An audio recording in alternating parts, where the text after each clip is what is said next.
All right, now let's look at the microphone specifications. Its polar patterns are cardioid, bidirectional, omnidirectional, and stereo.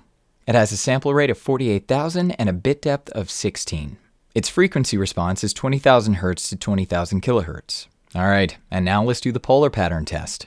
All right, sorry about the microphone handling noise, but I do have the microphone set in its cardioid polar pattern. Let's see what the response is. All right, so the microphone is set in its cardioid polar pattern, and I'm slowly spinning it around to see what it sounds like as I spin the mic. Now we're at about the side of the mic, and it's in its cardioid polar pattern, and now it should be rejecting decent amount of audio in the back, so it should sound kind of boxy and far away.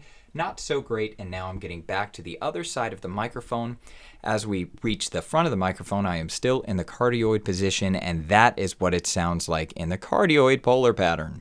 All right, and now I have the Blue Yeti set in its omnidirectional polar pattern, so let's see what that sounds like. So now the Blue Yeti is set in its omnidirectional polar pattern, so it should be picking me up all around the microphone as I spin it. This should be sounding pretty good, just like it would when I was in front of the microphone when it was set in its cardioid polar pattern, because omnidirectional is supposed to pick you up as it goes around the microphone, equal distance around the microphone. So now that was omnidirectional. All right, and now I have the Blue Yeti set to bidirectional, so let's see how that sounds as I spin the microphone. So, because we are in bidirectional, as I get to the side, it should try to start rejecting me just a little bit, and then as I move to the back of the microphone, it should start picking me back up like it did in the front of the microphone.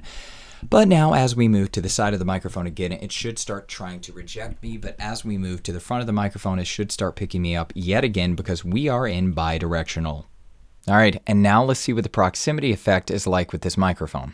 All right, and now I'm about 10 feet away from the Blue Yeti. All right, and now I'm about 2 feet away from the Blue Yeti. All right, and now I'm about 6 inches away from the Blue Yeti. All right, and now I'm right up on the Blue Yeti. I'm curious to see how the audio differed at those different distances, and I really want to see if the bass increased a lot or if it handled the proximity effect pretty well. All right, and now the plosive test. Let's see how well the Blue Yeti responds to plosives. Peter Piper popped his peas, resulting in plosives.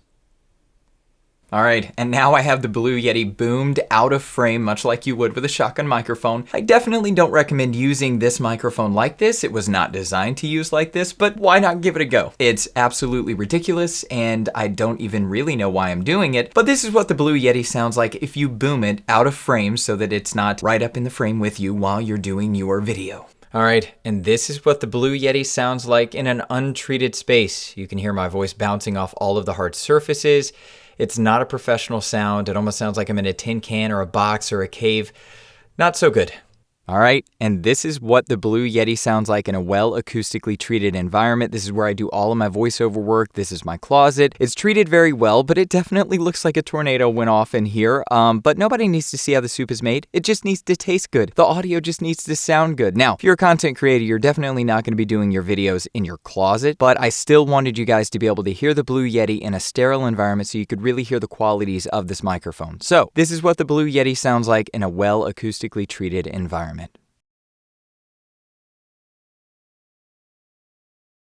All right, guys, so in this blind A/B test, let me know in the comments below as I switch from mic A to mic B if you can actually guess which mic is which. So one of the mics is the Rode NT1, and one of the mics is the Blue Yeti. The Rode NT1 is one of the microphones I recommend the most to my voice acting students. It's a fantastic sounding microphone. It's a large diaphragm condenser microphone. It's about $270 usually, and the Blue Yeti is about $130. It's also a large diaphragm condenser microphone, and I'm not gonna lie, I'm actually pretty impressed with how the Blue Yeti sounds. It's one of those microphones that gets a lot of hate, and because of all of that hate, people just think this microphone sounds really bad, but actually, the microphone sounds pretty dang good to me. So let me know in the comments if you could guess which microphone was which, and let me also know in the comments below which microphone you actually preferred. And I'm not gonna lie, I'm actually pretty impressed with how the Blue Yeti sounds. It's one of those microphones that gets a lot of hate, and because of all of that hate, people just think this microphone sounds really bad, but actually, the microphone sounds pretty dang good to me. So let me know in the comments if you could guess which microphone was which, and let me also know in the comments below which microphone you actually preferred.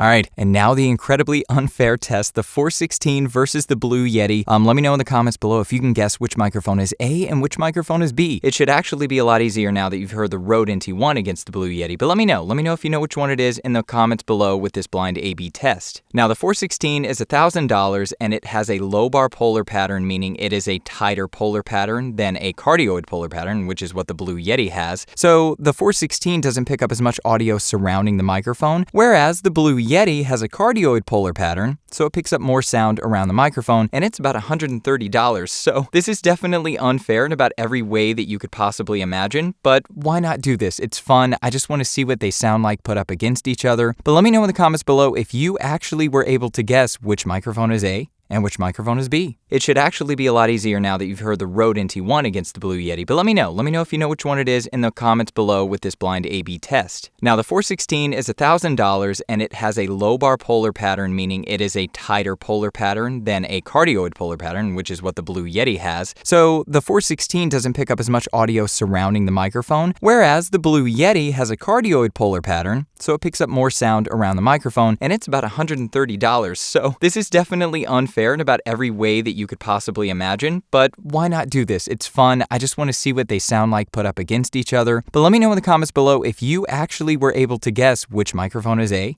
and which microphone is B. All right, so there's only really one problem I have with this microphone other than the fact that I just don't like the way it looks, but that's the fact that I have the gain all the way down at 0 right now. I'm not even kidding. I have the gain all the way down at 0. If I turn the gain up just a little bit, I immediately start clipping. It's crazy how hot the gain runs if you turn it up just the tiniest bit. Now, I don't know if that's just my Blue Yeti, like maybe I received a problematic Blue Yeti, one that's just dysfunctional, or if that's Blue Yetis across the board. So please, in the comments, let me know if you have a Blue Yeti and if you also experience this, or if it's literally just the one that I have. I'd love to know. All right, would I recommend this microphone for content creators? Yes, I would. It's a great sounding microphone, especially at the price point. And in most cases, it doesn't matter what you're using as long as you know how to use it. Now, I definitely don't recommend using it with a desk stand or obviously boomed overhead. In most cases, you want to get it as close to the source you're recording as possible, which goes back to knowing how to use it. But would I recommend this microphone for voice actors? No, I wouldn't. But let me clarify. This is my opinion, but it's also the industry's opinion. And let me clarify that even further. There are definitely different levels of the industry, but the industry standard doesn't get set by people, agents, and studios that have only been doing this for a little while. The industry standard is set by studios, agents, and actors who have been doing this for a very long time. Now, could you use this microphone and book jobs? Yes, but when I say industry standard, I'm talking about the top level of voiceover because it would be irresponsible of me to talk about anything else. My job is to set you up for success, and if I'm only talking about the beginner level, once you pass that level, you will most likely suffer, and it will be my fault. I want to give you the information that's used at the top level, and with that information, you can choose to do absolutely whatever you'd like with it, but at least now you know what's expected at the top level. It covers you across the board. Could you use this microphone on pay-to-play sites? Absolutely. But I will say pay-to-play sites are getting more and more competitive every single day that goes by, but honestly, they've been competitive for a pretty long time now. It's a misconception that people think pay-to-play sites aren't competitive, and even some voiceover coaches are like,